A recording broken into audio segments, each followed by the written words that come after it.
Hi everybody, good afternoon. It's Kay and Bruce at Blue Caboose Station, and we are talking popcorn today. These are vintage Burch theater popcorn makers, and we're going to tell you a little story about our adventure yesterday. What are you doing, Bruce? So about a month and a half ago, I started working on one of the Burch there, and I got it all headed back together and hooked it all up, and the motor didn't turn. I mean, it turned, it just didn't fire up. And I had been told it was a good motor, everything was good from the guy we got it from, but that was 2 years ago. So knowing these motors are hard to find, I kind of just moved on to other projects.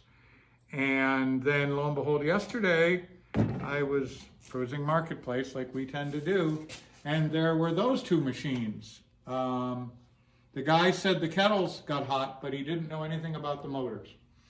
So I took a chance. It was a really fair deal. And it turned out to be great because when we got there, this guy we were cut from the same cloth. Pinball machines, slot machines, Cash arcade registers. machines, like just so much stuff. And and beautifully redone, but it just overwhelmed on how much stuff he had. He had no room to move. And even amusement park ride stuff. So anyways, we loaded them up, brought them home, and I pulled the motors out this morning. And lo and behold, neither of the motors did work. They wouldn't start. You could give power to them and you could spin them and they'd start going, but the start winding wasn't working. Pulled them apart. This one had a brand new start winding, so that made no sense. And this one, it turned out that there's a switch in there that when it starts, it throws it out of the start mode.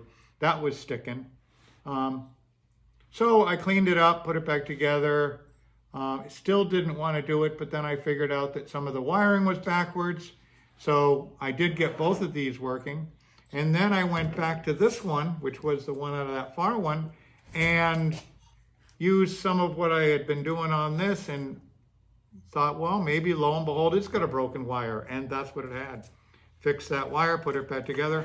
Now all three are working, and we'll put it in the three of those, and maybe the far one has an aftermarket motor somebody put on, and we'll figure out what we're going to do with that and try to get these things back together. Great, thanks. Talk to you soon. See you soon.